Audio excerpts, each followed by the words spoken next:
A lei da autossugestão pela qual a pessoa pode chegar às alturas de realização que desafiam a imaginação é bem descrita no verso a seguir.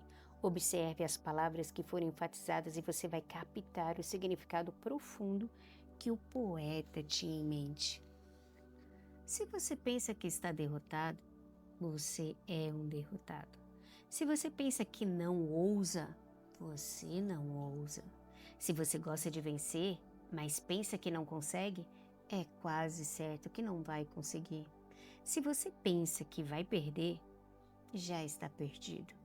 Porque lá fora no mundo descobrimos que o sucesso começa com a vontade do homem. Tudo está no estado mental. Se você pensa que está superado, já está. Você tem que pensar alto para subir. Você tem que estar seguro de si antes de poder ganhar um prêmio. As batalhas da vida nem sempre vão para o homem mais forte ou mais rápido, mas, cedo ou tarde, o homem que vence é o homem que pensa em poder. Comentário. Como foi apontado no início deste capítulo, a maneira como Napoleão Hill usa a palavra fé não tem nenhuma conexão religiosa. Porém, seria impossível Hill escrever este capítulo sem reconhecer o poder da fé religiosa. Portanto, nos dois parágrafos seguintes, quando Hill discute Jesus Cristo e Mahatma Gandhi para exemplificar o poder da fé, ele se refere à fé pessoal de ambos. A absoluta confiança em suas crenças é exibida por Jesus e a total convicção e confiança de Gandhi em sua causa, nesse sentido, eles exemplificam perfeitamente o impulso de pensamento misturado à fé. Se você quer evidência do poder da fé, estude as realizações de homens e mulheres que o empregaram. No topo da lista está o Nazareno. A base do cristianismo é a fé, por mais que muita gente tenha pervertido ou interpretado mal o significado dessa grande força.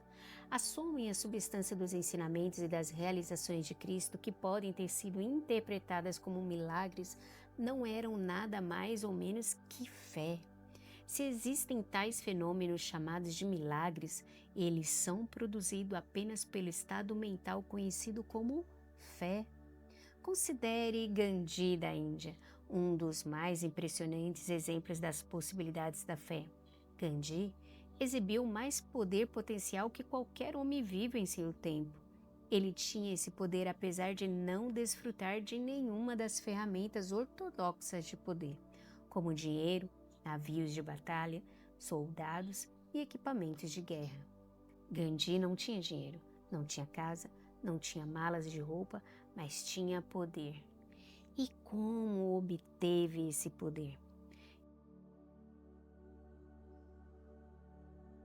Ele o criou a partir de sua compreensão do princípio da fé e por meio de sua capacidade de transplantar essa fé para a mente de 200 milhões de pessoas.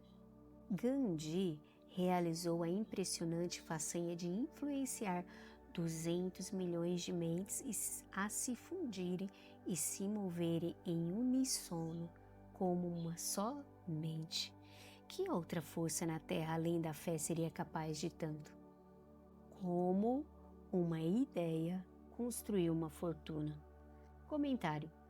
Embora a história a seguir não seja exclusivamente sobre fé e não faça menção à autossugestão ou mente subconsciente, Napoleão Hill a incluiu neste ponto em todas as edições de Quem Pensa Enriquece. De fato, como diz Hill, essa história ilustra pelo menos 6 dos 13 princípios do sucesso. Mas a fé está no centro. Se o personagem central, Charles Schwab, não tivesse misturado sua grande ideia com uma fé inabalável e absoluta de que poderia colocá-la em prática, toda a história norte-americana dos negócios teria sido diferente. O evento escolhido para essa ilustração aconteceu em 1900, quando a United States Steel Corporation era formada. Quando estiver lendo a história, tenha em mente os seguintes fatos fundamentais e vai entender como ideias foram convertidas em enormes fortunas.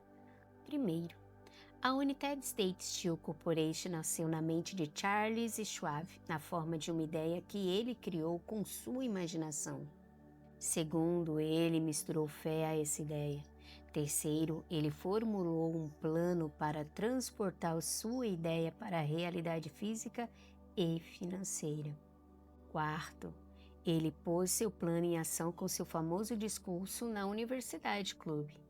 Quinto, ele se dedicou em seu plano com persistência e o amparou com decisão firme até ter sido totalmente realizado. Sexto, ele preparou o caminho para o sucesso com um desejo ardente por sucesso. Se você é uma dessas pessoas que sempre se perguntaram como as grandes fortunas se acumularam, a história da criação da United States Steel Corporation será esclarecedora. Se você tem alguma dúvida de que uma pessoa pode pensar e enriquecer, essa história vai dissipar essa dúvida. Você pode ver claramente na história da United States Steel a aplicação de uma grande proporção dos princípios descritos neste livro. Essa impressionante descrição do poder de uma ideia foi contada de forma dramática por John Love no New York Old Telegram, e é por cortesia dele que ela é agora aqui publicada. Comentário. Para que o leitor moderno aprecie plenamente a matéria de jornal a seguir, é apropriado fornecer aqui alguma informação sobre a história de alguns personagens. Charles Schwab era o braço direito de Andrew Carnegie e presidente da Carnegie Steel Corporation. Andrew Carnegie era um rico e poderoso barão do aço, cuja empresa controlava 25% da produção de ferro e aço dos Estados Unidos.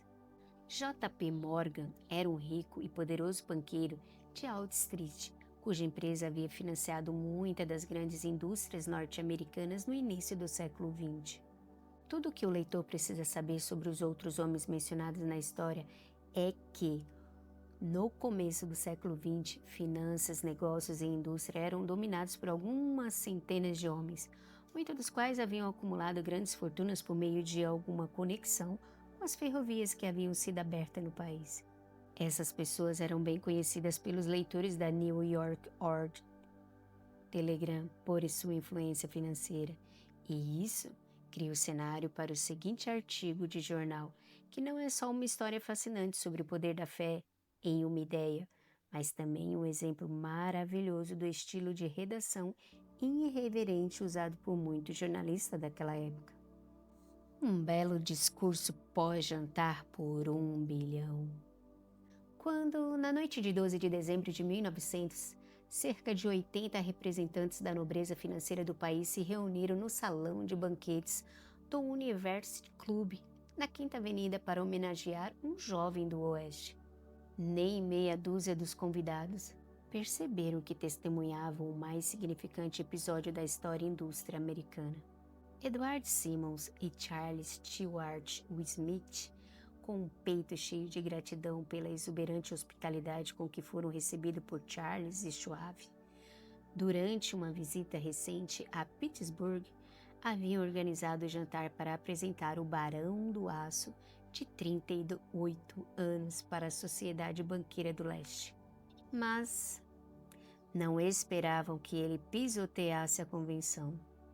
Eles o preveniram, na verdade, de que os peitos dentro das camisas engomadas de Nova York não reagiram bem à oratória e que, se ele não quisesse entediar os Stillman, Harriman e Vanderbilt, era melhor limitar-se a 15 ou 20 minutos de pompa e cortesia e parar por aí. Até John Pierpont Morgan, sentado à direita de Schwab, como convinha sua honra imperial, pretendia agraciar a mesa de banquete com sua presença apenas brevemente, e com relação à imprensa e ao público, o evento todo era tão importante que não houve qualquer menção nas publicações do dia seguinte. Assim, os dois anfitriões e seus distintos convidados comeram os habituais 7 ou 8 pratos. Houve pouca conversa, e a que houve foi contida. Poucos banqueiros e corretores conheciam Schwab, cuja carreira havia transbordado pelas margens do Monongahela e ninguém o conhecia bem. Mas antes de a noite acabar, eles e Morgan, o mestre do dinheiro, seriam surpreendidos e um bebê de 1 bilhão, a United States Steel Corporation, seria concebido. Talvez seja um infortúnio para a história que nenhum registro do discurso de Charles Schwab no jantar tenha sido feito. É provável, porém, que tenha sido um discurso doméstico, sem atenção à gramática, porque as delicadezas da linguagem nunca despertaram o interesse de Schwab. Cheio de epigramas e entremeado de humor, mas além disso teve uma força e um efeito eletrizante sobre os 5 bilhões de capital estimado, representado pelos presentes. Terminado o discurso e com os convidados ainda sob seu encanto, embora Schwab tenha falado durante 90 minutos, Morgan levou o orador para perto de uma janela afastada onde, com as pernas balançando em um assento alto e desconfortável, eles conversaram por mais 1 hora.